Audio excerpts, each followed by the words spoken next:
We'll go ahead and 5:30, so we'll go ahead and call this meeting to order. The Tuesday, March 10th, 2026 meeting of the Morgantown Utility Board.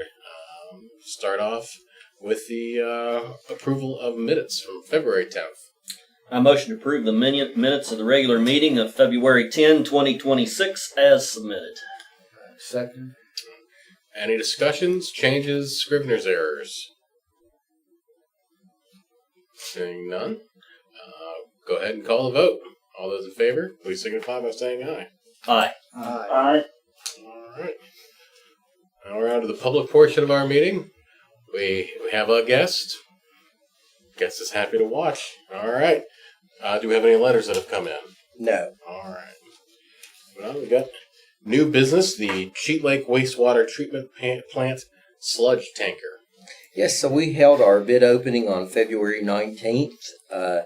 Freightliner of Canonsburg, Pennsylvania submitted a bid in the amount of $221,787.80 with a delivery date of 295 days. Newlands International of Elkins, West Virginia submitted a bid in the amount of $222,000 with a delivery date in 160 days. It's staff's recommendation that we accept the bid from Newlands.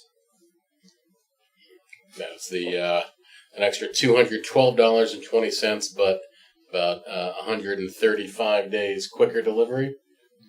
I think that's a is there a motion to accept the bid from Newlands?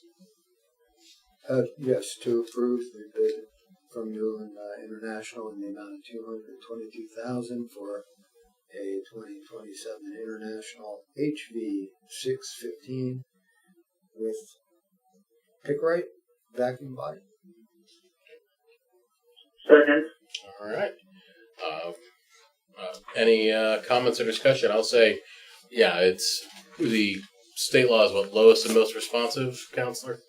Yes. Yeah. And of course, delivery time was one of the criteria. Yeah, I would say for $212.20 with an extra 135-day expediting, that would be most responsive with a very de minimis amount between when you're considering $222,000 bill. All right, any further discussion? I have a question. Is there a penalty if they don't deliver in 160 days? We don't have any penalties listed in the bid package, Tom. Okay. Mark, you were going to say something? I was going to point out that Rich made, I think, a good observation that that this is a West Virginia vendor. That Newlands is a West Virginia vendor, and although I bet there wasn't any express preference for West Virginia vendors in the procurement package, but it's nice to see. Yeah, It's not often we'll get a vendor for a large truck. All right, we've got a motion and a second. All those in favor of Newlands International for the 2027 International HV 615 with Pickrite vacuum body for $222,000, please signify by saying aye. Aye. Aye. Aye. Excellent. All right, we've got the Coben Creek Interceptor Phase 2 project. Yes, bids were opened on March 5th. Parada Paving Company was the lowest qualified bidder. They submitted a bid in the amount of $940,147.50. It's staff's recommendation to accept the bid by Parada Paving. Do we have a motion? Move to accept the bid in the amount of $940,147.50 submitted by Parada Paving Company for the Coben Creek Sewer Interceptor Phase 2 project. Second. By the looks of things, we're quick bad math, about a little under 200,000 lowest. So looks good to me. And we've had good success with Parada in the past, have we not? Yes. All right. Came in under the original estimate. All those in favor, please signify by saying aye. Aye. Aye. All right, the ayes have it. Pardon me, folks. Now the annual stone contract. Yes, so this year, Greer Limestone Company was the only qualified bidder in the amount of $375,300. It's staff's recommendation to accept their bid. Do we have a motion? I'll motion to accept the bid in the amount of $375,300 submitted by Greer Limestone Company for MUB's annual stone needs. Second. All those in favor, please signify by saying aye. All right, so any discussion? Sorry. Aye. All right. Aye. Aye. The ayes have it. Apologies for jumping forward.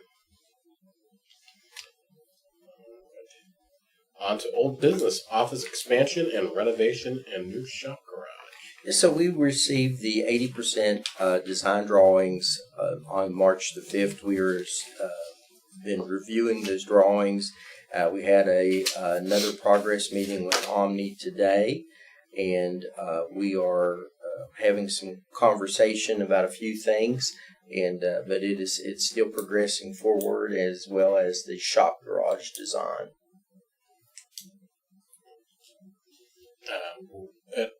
Are we to be expecting a presentation from Omni at some point? Yeah, once we've finished with the comments and things, we're ready to present to the board. We will ask Omni to come up and do another presentation. Informational? Will that be informational, or is that going to be? You expect that that's going to have some action associated? I would expect that our first meeting might be informational. Okay. And we would have the board to have time to digest all that information. Okay. Yeah, that was really the nature of what I was asking. Is there anything that you feel substantive that you're going to be expecting or desiring input from the board on the office design or the garage? Well, we certainly, yeah. I mean, we certainly want to let the board look and see at what all is being proposed, and that way you'll be very familiar with the project, and because every project has to have a champion. Sure. Sheet Lake Wastewater Treatment Plant Upgrade Project. So the weather has improved, thank goodness, but I think Thursday we're going to kind of take a turn for the worst, and next week we're expecting some cold weather to come back in, but it has this warm streak has allowed concrete placements to resume, and the base slab for oxidation ditch 3 was completed. Wall forms are being set and rebar installed to continue wall pours for oxidation ditch 3. The final trough wall pour for clarifier number 3 was completed on March 4th, and the electric duct bank is being installed throughout the site. So progress is being made. What was the pour they had the other? Was it 600 yards? That was the final oxidation ditch number 3 on the base. That's a big pour. Yep. All right. West Ridge, Chaplain Hill, water and sewer projects. Okay, so right now, the last thing we're working on is the Mon River Directional Drill Waterline Project. The cold spell had the effect, and the snow slowed the progress, but the contractors now have been able to get all the shoring removed from the bore pit hole and backfilled. The mag meter vault has been set, and a successful pressure test was completed, thank goodness. Had it not passed, I don't know what we'd have done. But the contractor is currently working on installing the piping and bypass piping around the mag meter vault. I believe MUB has set the T connection to the 12-inch main. Is that correct, Rich? And along Long Street. And the contractor will complete the mag meter vault piping and backfilling the area, and then he'll move on to Walnut Street. So progress is being made. Morgan's Run. And so design is still ongoing. Staff's been contacting property owners, still verifying existing utilities. Permitting is more moving forward and finalizing the route. We have had a firm complete a survey for bald eagle nests in the area as requested by the West Virginia DEP. Fortunately, no nests were observed in the area.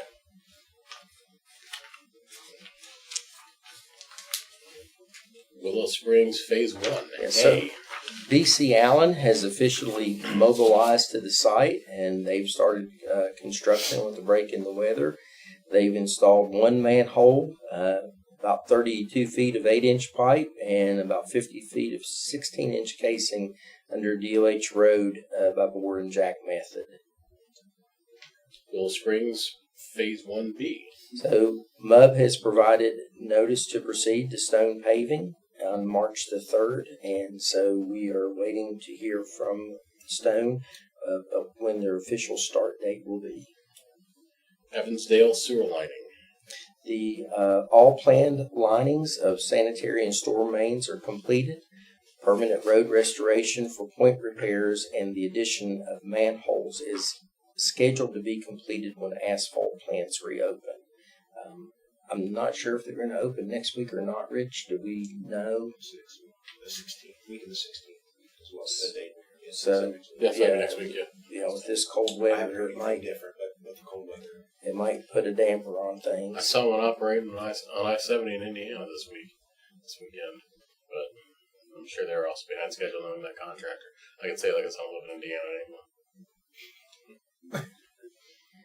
We did discover a problem with the 15-inch storm culvert located at Longview Drive, so we added that to Insight's work. The pipe was found to be in very bad condition, and lining was the best cost and time alternative in lieu of replacement. So it was roughly $8,000 to line it, and it was our staff estimated around a $40,000+ replacement, plus all the traffic digging up the road and all that. So it was a no-brainer. Lower Pocono Run Evaluation and Upgrades. Yeah, so this field survey has been completed. Structural evaluation of the existing 8-foot diameter culvert has been completed, and draft report of findings is anticipated in March. Rich, you want to talk a little bit about that? We did have the opportunity to meet with Thrasher virtually the other day. Yeah, he just went through kind of what his initial findings were, and they haven't plugged anything into the model yet and done their full evaluation. But obviously, the 8-foot diameter culvert has issues, and I think we know that by all the cones that are sitting up in the parking lot. So, was able to get a lot more detail on the things that they believe are happening in there.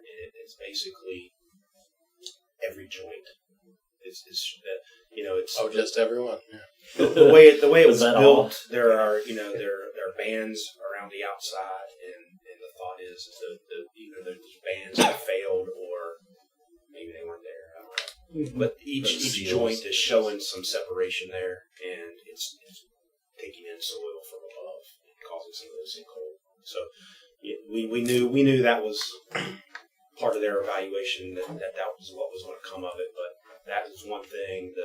They talked about the stream downstream of that in front of Chick-fil-A that runs down to the kind of 90 degrees culvert across Patterson, and the banks kind of have sloughed in there and reduced capacity of that stream in front of Chick-fil-A, which we sort of do already as well. So they're trying to determine and give us some alternatives on how to fix those two things. Is it a replacement of that 8-foot culvert, which would be a big deal? Can we line it somehow, from inside without having to rip it all out and replace it? If we did replace it, is there a chance we can make it bigger? Is any of that possible? And kind of what to do on that stream going down through there. Plus, they're going to look at a little bit above that and below that through creps as well. And so there may be some things that they suggest in those areas too. But those were the two big things that they found. We're thinking by end of this month, middle of April, to have a report back from them, a PDR. So it won't be too awful long. Are the cones there because it's a safety issue, parking? Yes. Yeah, that's what I expected. We had to have a tow truck come and get the gentleman's truck out of the hole. He was pulled over to have lunch, and as he was backing out, he felt his rear end of his truck just drop. They did tell us though that there's no concern for something catastrophic to happen there.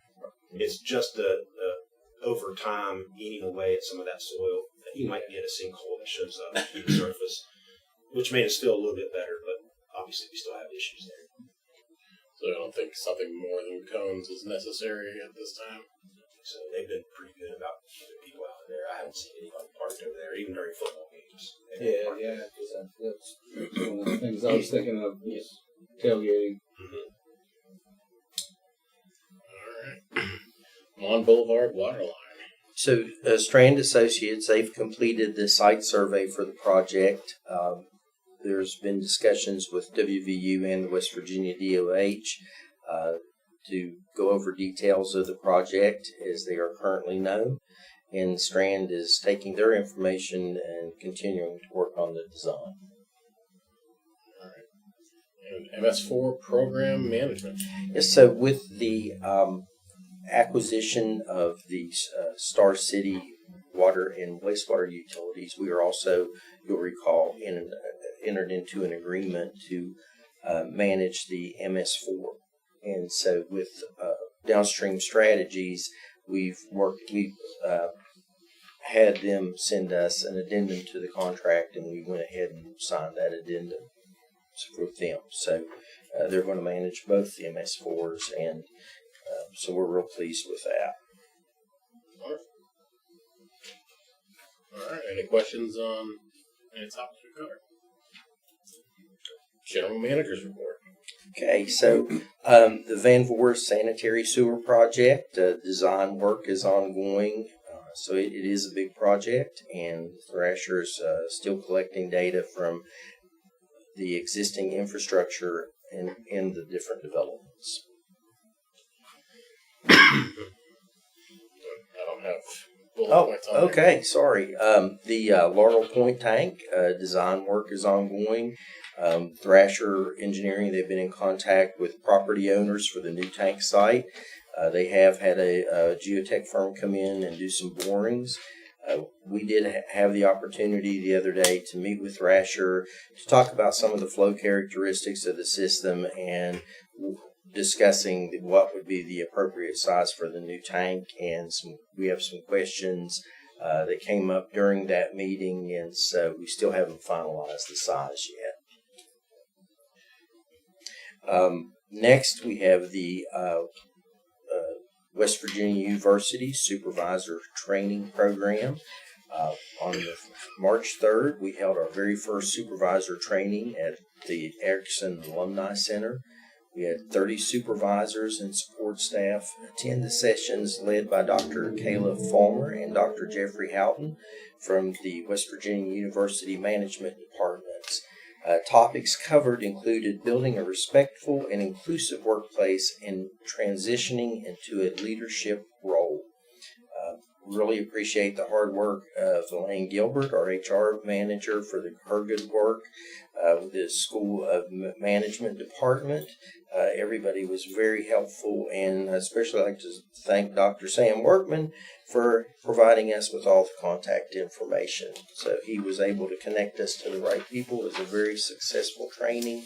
Employees really enjoyed it. We just got feedback in an email from Elaine today from employees that attended, and I just started going over it, and so far everything I've read is very positive. And the facility was top notch. Yeah, Absolutely. I think what a lot of people don't understand sometimes is when you have an organization that is as effective as MUB. You know, you think MUB, you think physical infrastructure, but there's a human infrastructure and capital that investment required to make the organization run as well as it does, and we're just happy to be a part of it. So, kudos. Yeah, well, it's a great partnership, and we really appreciate it. Next is the Kings Court Water and Sewer Extension. That project is complete now. So, Rich, do you have anything you want to say about that? Not really. Just to everybody, that's Oak Court, right above Oak Court.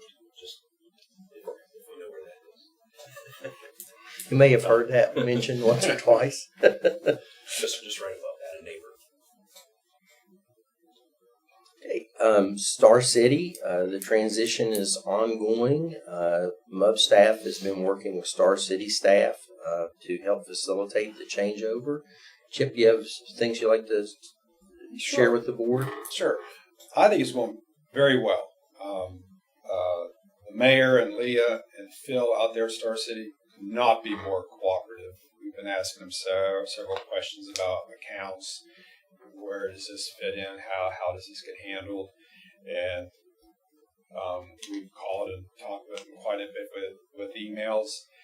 The staff here, the CSRs, the billing staff, just everybody here has been getting together, getting all of the accounts set up. So we're at the point now we got all the connections on because we're doing water and sewer and garbage for them and stormwater and fire protection. So we have quite a bit that we're billing for them. And right now we're doing some practice billing. And it's looking good. We have to tweak a few things, but we're reading March the 25th is when we're going to read for MUB. And that's coming around in 2 weeks, and we'll get it and get the bills out. So far it's going well. We've GPSed all the meter pits out there at Star City. There might be like 5 that we have to get to that are underneath the trailer, or we just can't get to right away, but about 5 out of 960. I mean, that's great. So we got that done.